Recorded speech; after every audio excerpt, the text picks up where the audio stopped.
आज हम बात करेंगे एक ऐसे शख्स की जिसने 17वीं सदी के इंग्लैंड में इतिहास के पन्नों को अपने अल्फाज की नजाकत से रंग दिया। वो थे जेफरी हडसन, एक छोटे कद का इंसान जिसे दुनिया बौना कहती थी, लेकिन जिसका व्यक्तित्व इतना विशाल था कि इंग्लैंड की रानी हेनरीटा मारिया उनके बिना एक पल भी अधूरी महसूस करती थी। जी हाँ, वो रानी जिसके दरबार में सोने चांदी की चमक थी, शहजादों की कतार थी और दुनिया की हर खूबसूरती मौजूद थी। वो जेफरी की एक झलक, एक बात, एक मुस्कान के लिए तरसती थी। और सिर्फ रानी ही नहीं, दरबार की नौकरानियां, हर वो औरत जो जेफरी से मिलती, उनके शब्दों के जादू में डूब जाती थी। उनके अल्फाज में वो नजाकत थी, वो जुनून था कि रानियों से लेकर आम औरतें तक सब उनकी दीवानी थीं। और हाँ, वो अकेले में जेफरी से मिलना पसंद करती थी। अब मेरे दोस्तों, आप बच्चे तो हैं नहीं, आपको तो पता है कि अकेले में क्या होता है। लेकिन रुकिए, ये कोई साधारण खेल नहीं था। ये था दिल और दिमाग का वो जादुई खेल जिसे जेफरी बखूबी जानते थे। सूक्ष्म सम्मोहन और मनोवैज्ञानिक आकर्षण की कला। आज के जमाने में लोग चिल्ला चिल्ला कर कहते हैं, लड़की को इम्प्रेस करने के लिए हाइट चाहिए, लुक्स चाहिए, स्टाइल चाहिए। लेकिन जेफरी, वो तो इन सब के बिना भी हर दिल की धड़कन थे। उनका कद छोटा था, लेकिन उनका आकर्षण इतना बड़ा था कि रानी हेनरीटा मारिया उनके बिना अपने दिन की कल्पना भी नहीं कर पाती थी। तो क्या था वो जादू? क्या थी वो ताकत जो जेफरी को इतना खास बनाती थी? आज मैं आपको वही राज बताऊंगी, वही तकनीकें जो जेफरी ने इस्तेमाल की और जो आप भी सीख कर किसी के दिल में एक ऐसी छाप छोड़ सकते हैं जो कभी न मिटे। तो अपनी सीट की पेटी बांध लीजिए, क्योंकि ये सफर जादुई होने वाला है। सबसे पहले आइए समझते हैं कि जेफरी का असली टूल क्या था। लोग कहते हैं कि खूबसूरती, हाइट और स्टाइल ही सब कुछ है, लेकिन जेफरी ने साबित किया कि असली ताकत है आपके शब्दों में, आपकी नजाकत में और उस जादू में जो आप सामने वाले के दिल में जगाते हैं। मशहूर मनोवैज्ञानिक कार्ल रॉजर्स ने अपनी किताब on becoming a person page 22 में लिखा है, The curious paradox is that when I accept myself just as I am, then I can change. यानी जब आप खुद को पूरी तरह स्वीकार करते हैं, तभी आप दूसरों को भी गहराई से समझ सकते हैं। जेफरी यही करते थे। वो अपने छोटे कद को अपनी कमजोरी नहीं, बल्कि अपनी ताकत बनाते थे।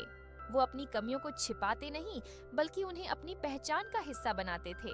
और यही आत्मविश्वास उन्हें हर दिल की धड़कन बनाता था। जेफरी की बातों में एक ऐसी नजाकत थी, एक ऐसी शाइस्तगी थी कि सुनने वाला खुद को उनके सामने खुला हुआ महसूस करता था। वो शायद रानी से कहते, महारानी, आपकी आंखों में एक ऐसी रोशनी है जो सितारों को भी शर्मा दे, लेकिन मुझे इजाजत दें कि मैं उस रोशनी के पीछे की कहानी को समझूं। ये शब्द सुनकर रानी का दिल धड़क उठता था। क्यों? क्योंकि जेफरी सिर्फ तारीफ नहीं करते थे, वो रानी की आत्मा को छूते थे। वो जानते थे कि इंसान का दिमाग तारीफ से ज्यादा उन बातों पर रुकता है जो उसे अपने बारे में सोचने पर मजबूर करें। मशहूर कवियत्री माया एंजेलो ने कहा था, People will forget what you said, people will forget what you did, but people will never forget how you made them feel. Jeffrey यही जादू करते थे। वो हर उस औरत को जो उनसे मिलती थी ऐसा महसूस कराते थे कि वो दुनिया की सबसे खास इंसान है। और यही जादू आप भी सीख सकते हैं। कैसे? चलिए उन तकनीकों की बात करते हैं जो जेफरी की तरह आपको भी हर दिल की धड़कन बना सकती है। पहली तकनीक है भ्रम से स्पष्टता। ये एक ऐसी मनोवैज्ञानिक तकनीक है जो सामने वाले के दिमाग को पहले हल्का सा उलझाती है और फिर उसे एक ऐसी खूबसूरत स्पष्टता देती है जो उनके दिल को छू लेती है। डैनियल काहनमैन ने अपनी किताब thinking fast and slow page 45 में लिखा है, the human mind craves resolution of ambiguity, यानी इंसानी दिमाग हमेशा अस्पष्टता को सुलझाने की कोशिश करता है। जेफरी शायद यही करते थे।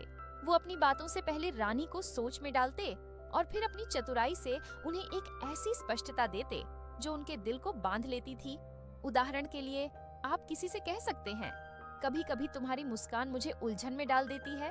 वो इतनी गहरी है, इतनी रहस्यमयी है कि मैं समझ ही नहीं पाता कि इसके पीछे क्या छिपा है। ये वाक्य सामने वाले के दिमाग को पहले भटकाता है और फिर उसे एक ऐसी जगह ले जाता है जहां वो आपके बारे में सोचने लगता है। इसे करने के लिए अपनी आवाज को मुलायम और गहरी रखें। आंखों में हल्का सा संपर्क बनाएं, जैसे आप उनकी आत्मा से बात कर रहे हो। और सबसे जरूरी, सामने वाले की भावनाओं का सम्मान करें।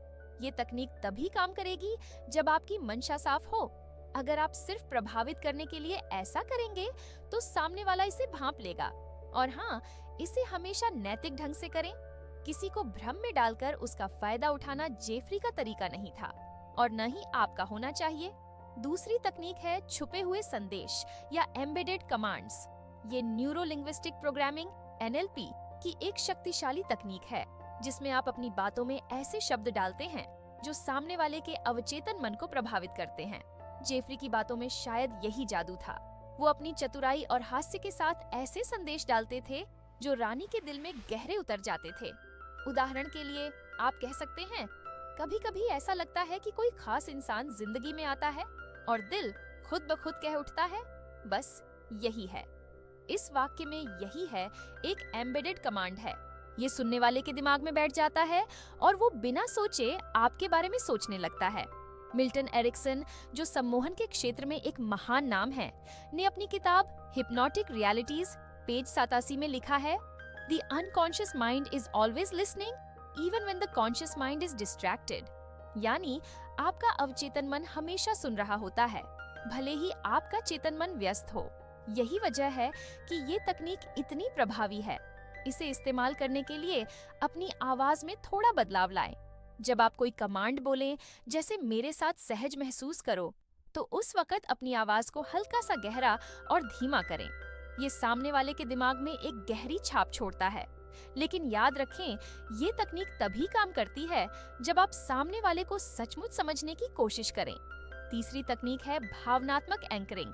ये एक ऐसी कला है जो जेफरी जैसे लोग बिना नाम जाने भी इस्तेमाल करते थे। इसका आधार है कि जब कोई इंसान किसी सकारात्मक भावना में होता है, जैसे खुशी या हंसी, तो उस वक्त एक हल्का सा स्पर्श या शब्द उनके दिमाग में उस भावना को आपके साथ जोड़ देता है। मान लीजिए आप किसी से बात कर रहे हैं और वो हंस रही है। उस पल में आप हल्के से, पूरी तरह सम्मानजनक ढंग से उनकी कलाई को छूते हैं। ये छोटा सा स्पर्श और आपकी बात उनके दिमाग में एक एंकर बनाता है। अगली बार जब आप ऐसा करेंगे तो वो वही खुशी महसूस करेगी। जॉन ग्राइंडर ने अपनी किताब फ्रॉग्स इनटू प्रिंसेस पेज 112 में लिखा है, anchoring is a way to associate a specific stimulus with a specific emotional state. यानी एंकरिंग एक तरीका है जिससे आप किसी खास उत्तेजना को किसी खास भावनात्मक स्थिति के साथ जोड़ सकते हैं। लेकिन ये तकनीक तभी नैतिक है जब आप इसे सम्मान और सहमति के साथ इस्तेमाल करें। इसे कैसे करें? सबसे पहले सामने वाले की सहमति और आराम का ध्यान रखें। अगर आपको लगता है कि स्पर्श करना उचित नहीं है, तो सिर्फ अपनी आवाज और आंखों के संपर्क से भी ये काम कर सकता है। चौथी तकनीक है ट्रांस वर्ड्स की। ये वो शब्द हैं जो सीधे अवचेतन मन से बात करते हैं। जेफरी की बातों में शायद यही जादू था। वो ऐसे शब्द चुनते थे जो सुनने वाले को एक खास भावनात्मक दुनिया में ले जाते थे। कुछ ट्रांस वर्ड्स हैं: कल्पना करो, महसूस करो, जिज्ञासा, गहराई। इन शब्दों का इस्तेमाल करके आप सामने वाले के दिमाग को एक खास दिशा में ले जा सकते हैं। उदाहरण के लिए आप कह सकते हैं, जरा कल्पना करो अगर हम दोनों किसी शांत समंदर के किनारे बैठे हों और बस खामोशी में एक दूसरे को समझ रहे हों। इस वाक्य में कल्पना करो सामने वाले को एक मानसिक चित्र बनाने के लिए प्रेरित करता है और वो चित्र आपके साथ जुड़ जाता है। सुजैन सेगस्ट्रॉम ने अपनी किताब ब्रेकिंग मर्फीज लॉ पेज 56 में लिखा है, Words have the power to shape our reality by influencing our subconscious beliefs. यानी शब्दों में वो ताकत है कि वो हमारी हकीकत को हमारे अवचेतन विश्वासों के जरिए बदल सकते हैं। इन शब्दों को इस्तेमाल करते वक्त अपनी आवाज को मुलायम और गहरी रखें। धीरे धीरे बोलें ताकि सामने वाला हर शब्द को महसूस करे। और हाँ, इन शब्दों को बार बार दोहराएं, लेकिन इतने सूक्ष्म ढंग से कि सामने वाले को लगे कि ये एक स्वाभाविक बातचीत है। पांचवी तकनीक है पेसिंग और लीडिंग। ये NLP की एक ऐसी तकनीक है जो जेफरी जैसे लोग शायद सहज रूप से इस्तेमाल करते थे। इसका आधार है कि आप पहले सामने वाले के अनुभव को उनकी भावनाओं के साथ जोड़ते हैं और फिर धीरे धीरे उन्हें अपनी चाही हुई भावना की ओर ले जाते हैं। उदाहरण के लिए आप कह सकते हैं, मुझे पता है कि जिंदगी में कई बार ऐसा लगता है कि कोई हमें समझ ही नहीं पाता। तुम भी शायद ऐसा महसूस करती हो कि कोई तुम्हारी गहराई को नहीं देखता।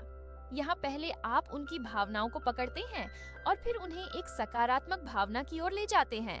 रॉबर्ट चियाल्दिनी ने अपनी किताब Influence the Psychology of Persuasion page 89 में लिखा है, किसी के भावनात्मक स्थिति को मेल करने से विश्वास बनता है और विश्वास प्रभाव के दरवाजे खोलता है। यानी किसी की भावनात्मक स्थिति से तालमेल बिठाने से विश्वास बनता है और विश्वास प्रभाव डालने का रास्ता खोलता है। इसे करने के लिए सामने वाले की बॉडी लैंग्वेज, उनकी आवाज के लहजे और उनके शब्दों पर ध्यान दें। उनकी गति से चलें और फिर धीरे धीरे उन्हें अपनी दिशा में ले जाएं। ये तकनीक तभी काम करती है जब आप सामने वाले को सचमुच समझने की कोशिश करें। छठी और आखिरी तकनीक है पैटर्न इंटरप्ट। ये एक ऐसी तकनीक है जो जेफरी जैसे लोग दूसरों का ध्यान खींचने में माहिर बनाती थी। इसका आधार है कि आप सामने वाले के सामान्य सोच के पैटर्न को तोड़ते हैं और उन्हें एक गहरे भावनात्मक सवाल की ओर ले जाते हैं। उदाहरण के लिए आप कह सकते हैं, कभी कभी लगता है ना कि हम सब एक नकाब पहने रहते हैं। तुम्हारे अंदर की वो असली इंसान कौन है जो दुनिया को कभी नहीं दिखती? ये सवाल सामने वाले को एक पल के लिए रुकने पर मजबूर करता है। वो अपने बारे में सोचने लगता है और यही वो पल है जब आप उनके साथ एक गहरा कनेक्शन बना सकते हैं। मशहूर कवि रूमी ने कहा था, बाहर की तलाश छोड़ दे, जो तलाश तुझ में है वही तेरा सच है। इस तकनीक में यही जादू है। आप सामने वाले को उनके अपने सच की ओर ले जाते हैं। इन सारी तकनीकों का एक ही सुनहरा नियम है, आपकी मंशा साफ होनी चाहिए। आपका उद्देश्य किसी को प्रभावित करना नहीं, बल्कि उनके साथ एक सच्चा, सम्मानजनक और गहरा रिश्ता बनाना होना चाहिए। जेफरी हडसन की तरह, जो अपनी चतुराई और आकर्षण से रानी का दिल जीतते थे, आप भी इन तकनीकों से किसी के दिल में जगह बना सकते हैं। लेकिन ये तभी काम करेगा जब आप खुद को एक सुरक्षित, आकर्षक और भावनात्मक रूप से परिपक्व इंसान के रूप में पेश करें। मशहूर मनोवैज्ञानिक ब्रेन ब्राउन ने अपनी किताब डेयरिंग ग्रेटली पेज 45 में लिखा है, वुल्नरेबिलिटी वीकनेस नहीं है, यह साहस है कि दिखाई देने और देखे जाने के लिए सामने आ जाए। यानी कमजोरी असुरक्षा में नहीं, बल्कि हिम्मत इस बात में है कि आप खुद को दिखाएं और देखे जाए। जेफरी हडसन की कहानी हमें सिखाती है कि असली आकर्षण न हाइट में है, न लुक्स में, बल्कि उस नजाकत में है जो आप अपने शब्दों और व्यवहार में लाते हैं। रानी हेनरिटा मारिया उनके बिना अधूरी थी, क्योंकि जेफरी जानते थे कि दिल को कैसे छुआ जाता है, और आप भी ये जादू सीख सकते हैं। इन तकनीकों को अपनाएं, भ्रम से स्पष्टता, छुपे हुए संदेश, भावनात्मक एंकरिंग, ट्रांसवर्ड्स, पेसिंग और लीडिंग और पैटर्न इंटरप्ट। ये सारी तकनीकें आपके लिए एक ऐसा रास्ता खोलती हैं जहां आप किसी के अवचेतन मन में एक खास छवि बना सकते हैं। तो मेरे दोस्तों, आज आपने जेफरी हडसन की कहानी से प्रेरणा ली और उन तकनीकों को समझा जो मनोविज्ञान की गहराइयों से निकली हैं। इनका इस्तेमाल करें, लेकिन हमेशा सम्मान और सच्चाई के साथ, क्योंकि असली जादू तब होता है जब दो दिल एक दूसरे को सचमुच समझ लेते हैं। अगर आपको ये वीडियो पसंद आया तो लाइक करें, शेयर करें और सब्सक्राइब करना ना भूलें। अगली बार फिर मिलेंगे एक नई कहानी और नई सीख के साथ। तब तक अपने दिल की सरगोशियों को सुनते रहें। नमस्ते।